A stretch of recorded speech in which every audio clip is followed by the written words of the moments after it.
Hello बच्चों, यहाँ पर देखो क्वेश्चन क्या दिया हुआ है।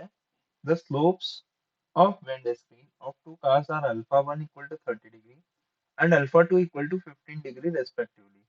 At what ratio v1 upon v2 of the velocities of the car will their drivers see the hailstones bounced back by the wind screen on their cars in vertical direction?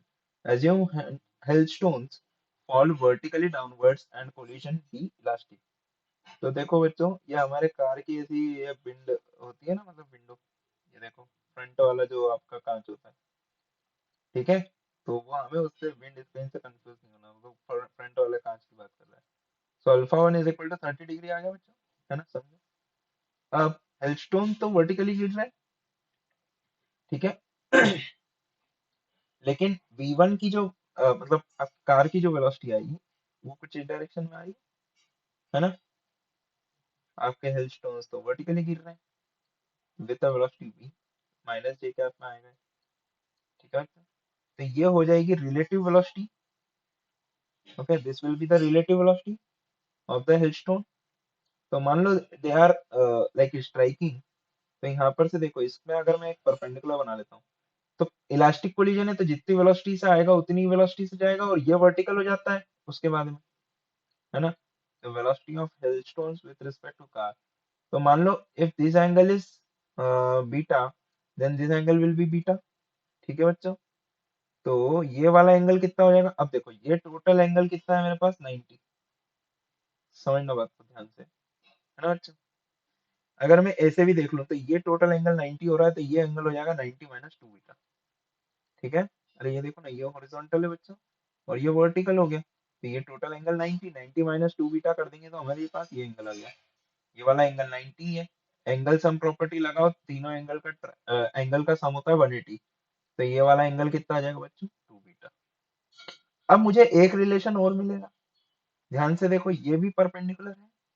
ये total angle कितना हो जाएगा, 90। सो 90 is equal to, तो देखो बच्चों कौन कौन सा आ रहा है, 90 minus 2 beta plus beta minus alpha, sorry plus alpha. Okay, that is equal to 90, है ना। ये वाले टोटल तीनों एंगल का सम लिखा है। तो यहाँ पर से देखो 90 से 90 कट जाएगा, तो यहाँ से मेरे पास कितना आ जाएगा, alpha is equal to beta. मतलब ये 2 बीटा से आता हुआ दिखेगा तो मैं 2 टाइम्स अल्फा कर देता हूँ, that is equal to 2 times beta, ठीक है बेटा।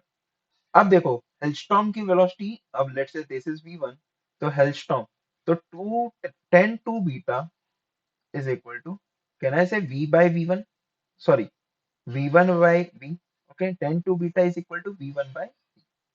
तो जैसे कि सिमिलरली मैंने ये अल्फा 1 के लिए निकाला है बीटा 1, तो बीटा तो सेम ही रहना चाहिए क्योंकि फाइनली वर्टिकल होते जा रहा है, तो that is equal to 2 alpha 2, that is 2 beta 2। तो यहाँ से ध्यान से देखो बच्चों, तो मैंने क्या बोला, v is equal to v1 upon 10 to alpha 1।